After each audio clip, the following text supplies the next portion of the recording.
You probably walked past it 100 times without noticing. Maybe your high school math teacher drew it on the board once. Maybe you saw it in a textbook and thought, okay, triangle made of numbers. Cool, next. But Blaise Pascal looked at the same pattern. Literally just numbers arranged in rows, each number the sum of the two above it, and saw something that would change how humans think about uncertainty forever. Here's what makes this astonishing. Pascal didn't invent this triangle. Chinese mathematicians knew about it 400 years before Pascal was born. Persian scholars studied it. Indian mathematicians explored it. It's been independently discovered across cultures because it's mathematically fundamental. It appears wherever you're counting combinations of things. But Pascal did something nobody else had done. He looked at this pattern of numbers and realized, this is how you think clearly when you can't be certain. Think about that for a second. You face uncertainty every single day. Should you take that job, invest in that stock, trust that person, pursue that relationship, move to that city?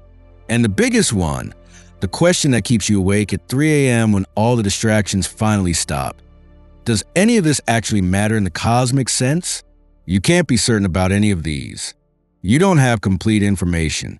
You never will. Most people respond to uncertainty in one of two ways. Either they freeze, analysis paralysis, endlessly researching, never deciding, or they flee. Just distract yourself. Don't think about it. Scroll through something, anything. Pascal looked at his triangle and saw a third option. Calculate the probabilities. Then bet accordingly. And here's where it gets wild. When he applied this mathematical thinking to life's ultimate question, does God exist? Does my life have eternal meaning? He created what's now called Pascal's wager, arguably the most controversial argument in philosophy. Some people think it's brilliant. Others think it's manipulative. But almost nobody thinks it's irrelevant. Because Pascal's real genius wasn't a triangle. It was recognizing that the same logic governing dice rolls could and should govern how you live when eternal stakes might be in play. If you've ever felt paralyzed by a major life decision, you're experiencing exactly what Pascal addressed. If you wonder whether there's a rational way to think about spiritual questions without sacrificing your intelligence, you're asking Pascal's question. You're about to discover how a simple pattern of numbers became the foundation for probability theory, then how that same probabilistic thinking applies to the most important decision you'll ever make. Pascal wasn't just a mathematician. He was a genius who refused to separate calculation from meaning, rigor from relevance, numbers from a human condition. And by the end of this episode, you'll understand both the mathematical beauty of his triangle and why it matters when you're lying awake wondering if your life is heading in the right direction. If you want to explore how the greatest thinkers in history apply rigorous logic to life's deepest questions, subscribe to this channel where we make profound ideas accessible without dumbing them down. Now, let's start with what's right in front of us. I'm going to show you Pascal's triangle, and I want you to notice something. Row 0, 1. Row 1, 1, 1. Row 2, 1, 2, 1. Row 3, 1, 3, 3, 1. Row 4, 1, 4, 6, 4, 1.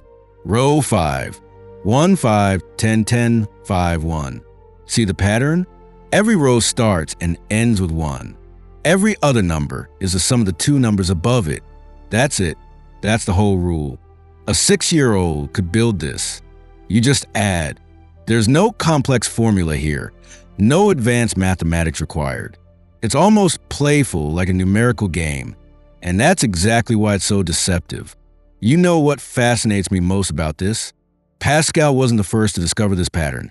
Not even close. Chinese mathematician Jia Xian wrote about it around 1050 AD, calling it the Yanghui triangle after another mathematician who studied it. Persian mathematician Al-Khariji explored it in the 10th century.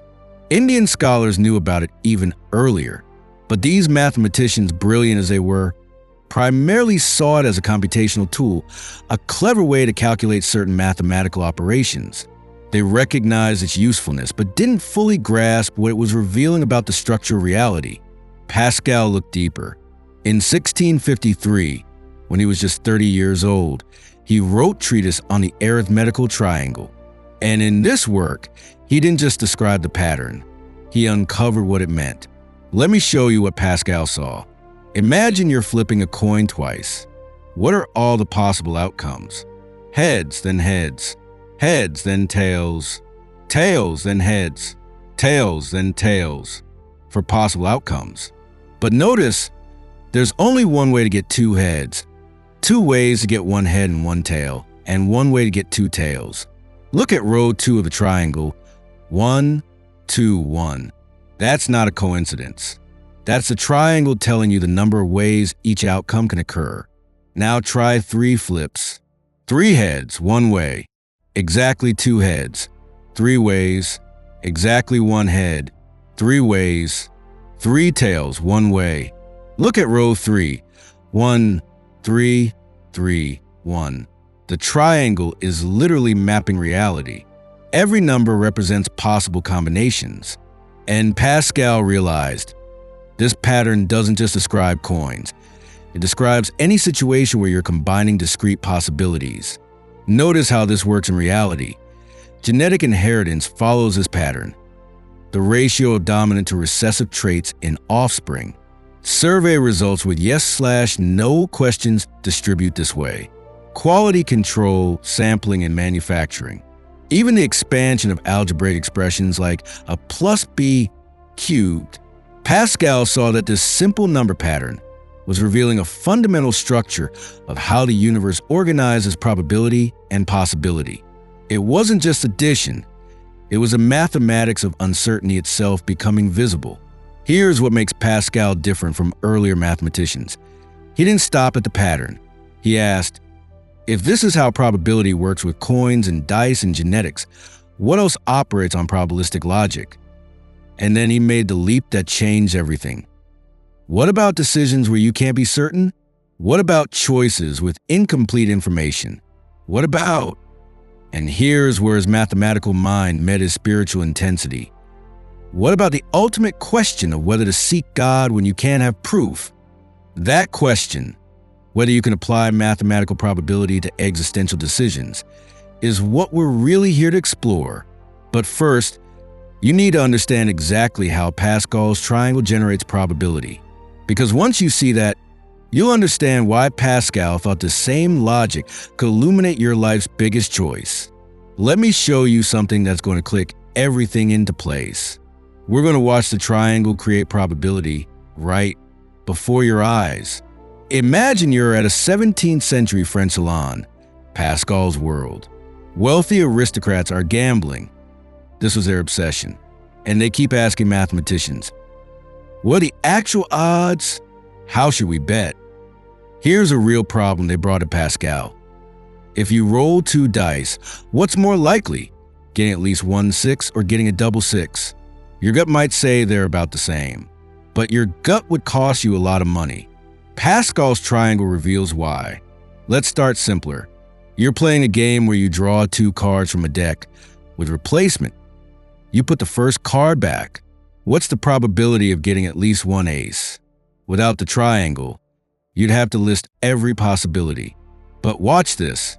Total possible outcomes when drawing 2 cards, 52 choices each time. 52 times 52 equals 2,704 possibilities. Getting no aces means drawing a non-ace twice. 48 times 48 equals 2,304 possibilities. So getting at least 1 ace. 2,704 minus 2,304 equals 400 possibilities. Probability. 400 divided by 2,704, approximately 14.8%. Now that's the hard way. Pascal's triangle gives you a shortcut for understanding the structure of these probabilities. Here's the key insight Pascal formalized. The triangle doesn't just show you outcomes, it shows you the weight of each outcome. Remember row 4. 1, 4, 6, 4, 1. These numbers sum to 16, which is 2 to the 4th power. 2 options, 4 times. They represent 1 way to get all first option, 4 ways to get 3 first and 1 second, 6 ways to get 2 of each, 4 ways to get 1 first and 3 second, and 1 way to get all second. You see what's happening? The triangle is showing you how probability distributes across possibilities. But Pascal took this further. He collaborated with another brilliant mathematician, Pierre de Fermat, and together they founded modern probability theory. They asked, how do you divide the stakes in a game that gets interrupted? Imagine this scenario, a real problem sent to Pascal. 2 gamblers are playing first to 6 wins. The pot is 64 pistoles. The game gets interrupted when one player has won 5 rounds and the other has won 3. How do you fairly divide the money? You can't just split it evenly. One player is clearly ahead. You can't give it all to the leader. They haven't won yet. You need to calculate the probability of each player winning. If the game had continued, Pascal uses triangle to show the player with 5 wins only needs 1 more victory. The player with 3 wins needs 3 more victories. If they played for more rounds, maximum needed. What are all possible outcomes? Using the triangle, Pascal calculated. The first player wins in 11 out of 16 possible scenarios. So they should receive 11/16 of the pot, 44 pistoles. And the second player gets 5/16, 20 pistoles. This is astonishing. Pascal just solved a problem that had stumped gamblers for centuries. How do you make rational decisions when outcomes are uncertain? And notice what just happened. Pascal moved from here's a pattern to here's how you act wisely when you can't be certain. You know what this reminds me of? When you're deciding whether to invest in your retirement, you can't know the market's future returns, but you can calculate probabilities based on historical patterns, understand distribution of outcomes, and make a rational bet that over time, probability favors consistent investment. That's not certainty. That's probabilistic wisdom. That's Pascal's triangle in your actual life. Wait till you see what he discovered next. Because here's where the triangle's logic escapes pure mathematics and enters the territory of meaning itself. Here comes the really interesting part, where Pascal makes a move that still generates fierce debate 370 years later. He's sitting in Paris, 1654. He's 31 years old. He's just revolutionized probability theory. And then on November 23rd, 1654, something happens. Pascal has an intense mystical experience. He later sewed a note describing it into the lining of his coat, which was only discovered after his death. He encounters what he believes is the living God, not the abstract God of philosophers, but a direct, transforming presence. This experience could have made him abandon mathematics for pure mysticism. Instead, it made him ask the most Pascal question possible. Can I apply rigorous probabilistic thinking to the question of God's existence? His answer became the most controversial argument in philosophy, Pascal's wager. Here's the logic, and I want you to see how directly it flows from the triangle's probability lessons. You're faced with a decision under uncertainty. Does God exist or not? You can't be certain either way. If you could, this wouldn't be a wager, it'd be a calculation. You have 2 choices. Live as if God exists, seek faith, investigate spiritual truth, or live as if God doesn't exist, ignore spiritual questions, focus only on material life. Now, let's build a probability table exactly like Pascal would, using the same logic we just applied to dice and gambling. If God does not exist, you believe you spent time on spiritual investigation. Finite cost, 0 payoff. You don't believe you've lived without investigation. 0 cost, 0 payoff. If God does exist, you believe you spent time seeking finite cost and gained eternal joy, infinite payoff. You don't believe you've avoided investigation, 0 cost, but miss eternal joy, infinite loss. Pascal's calculation, when one outcome has infinite stakes, even a tiny probability makes investigation rational. Think about it like this. Imagine 2 investment options. Option A, guaranteed return of $1,000. Option B, 99.9% chance of $0, but 0.1% chance of infinite return. Which do you choose? Mathematically, the expected value of option B is infinite, Even with a minuscule probability, infinity dominates the equation. Pascal saying, even if you think there's only a 1% chance God exists, the infinite stakes make investigation the only rational bet.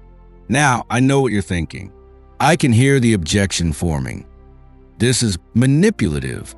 You can't calculate faith like a coin flip. Belief isn't a bet you place. And Pascal would agree with you. Here's what people miss about the wager.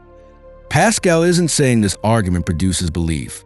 He's saying it removes your intellectual excuse for not seeking belief. Notice the distinction. The triangle doesn't make the dice roll how you want. It just tells you how to bet wisely. Similarly, the wager doesn't manufacture faith. It demonstrates that investigation is rational, not intellectual surrender. Pascal writes, you must wager. It is not optional. Which will you choose then? Let us weigh the gain and the loss in wagering that God is. If you gain all. If you lose nothing. Wager then without hesitation that he is. But here's the part that makes this more than just cold calculation. Pascal immediately follows with, yes, but I cannot believe. I am so made that I cannot believe. What do you want me to do? He's not pretending it's easy. He's not offering a formula that bypasses the human struggle. He's offering a framework for thinking clearly about the most important decision you'll face. If you're finding this both fascinating and challenging, if you want more thinkers who refuse to separate rigor from relevance, hit like, so this content reaches others asking the same questions you are. And this is where Pascal's triangle has taken us. From a simple pattern of numbers, to probability theory, to a framework for life's ultimate decision.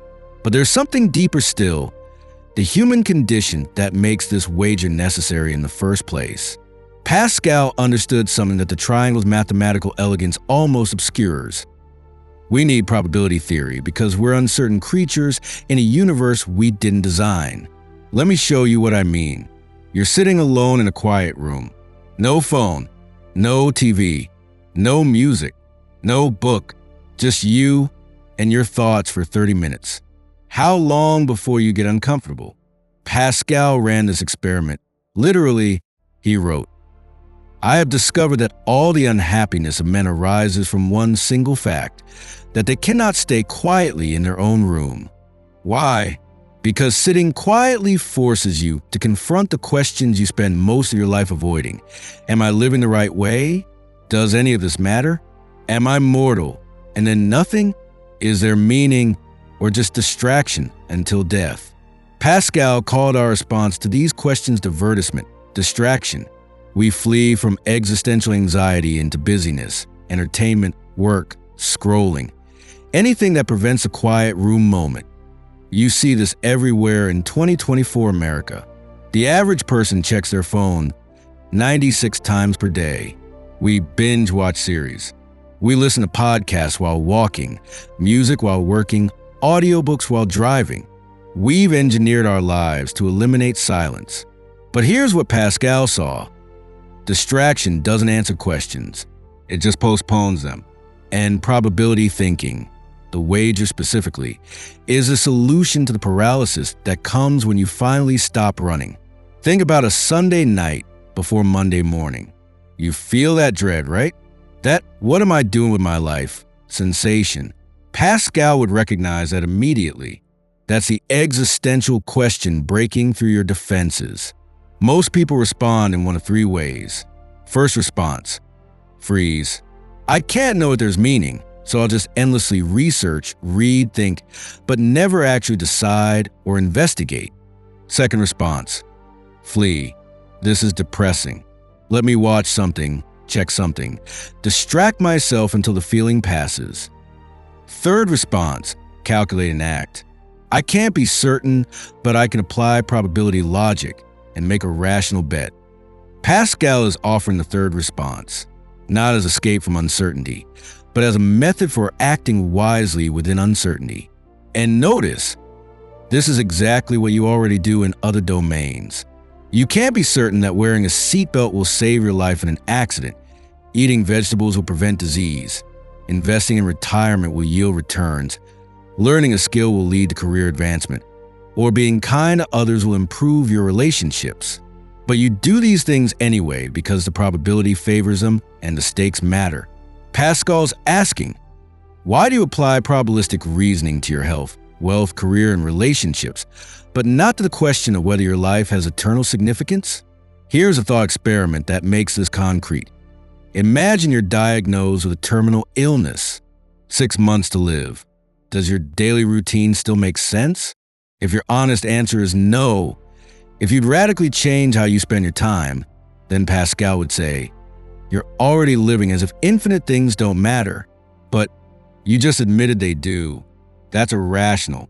The triangle started as numbers, then it became probability. Now it's revealing a mirror that shows how you're actually living versus how you would live if you took ultimate questions seriously. And this is where Pascal gets uncomfortable, because he's not letting you off the hook with we can't know, so it doesn't matter. He's saying, precisely because we can't know with certainty, we must think probabilistically. And when you do that math honestly, investigation becomes rational. I thought this was just abstract philosophy at first. 2. Then I tried Pascal's quiet room experiment. Monday night. Phone off, no distractions, 30 minutes alone. 5 minutes in, I wanted to check something, anything. 10 minutes in, questions started surfacing I've been avoiding for months. 15 minutes in, I realized Pascal wasn't being pessimistic. He was being accurate. That's not 17th century France. That's your Tuesday night. And the probabilistic framework Pascal offers isn't about avoiding the discomfort. It's about responding to it rationally. So where does this leave you, practically speaking, in 2024? You live in the most information-rich, certainty-poor era in human history. You have access to infinite data and zero definitive answers to life's biggest questions. You can Google anything except what you should do with your one finite existence. Pascal's triangle and the probabilistic thinking at birth offer something unexpected, not certainty, but a method for clarity. Let me show you how this works in real decisions you're facing right now. Career choice. Should you take the risky startup job or the stable corporate position? You can't know which will work out, but you can calculate. What's the probability of the startup succeeding? Research industry data, talk to experts. What's the downside if it fails? Can you recover? What have you learned? What's the upside if it works? Career acceleration, financial gain. What's the opportunity cost of the safe choice? Regret, wondering what if? That's Pascal's framework. Enumerate possibilities, weight outcomes, factor in stakes, make a rational bet. Relationship decision. Should you commit or keep your options open? Pascal would ask, what's the probability this person is right for you? Based on compatibility, shared values, how conflict resolves. What's the cost of commitment? Vulnerability, exclusivity? What's the gain if it works? Deep partnership, shared life. What's the loss if you hedge forever? Missing depth, perpetual uncertainty. Again, not certainty, but probabilistic wisdom. And then there's the big one Pascal cared most about, the spiritual question. Should you investigate ultimate meaning, or assume it's unknowable and live accordingly? Here's where the wager becomes practical, not abstract. Pascal isn't asking you to believe right now or go to hell. He's asking you to do this week what probabilistic reasoning suggests. Try the experiment. Spend 30 minutes in silence. No phone, no distractions. Notice what happens. Do questions emerge? Do you immediately want to escape?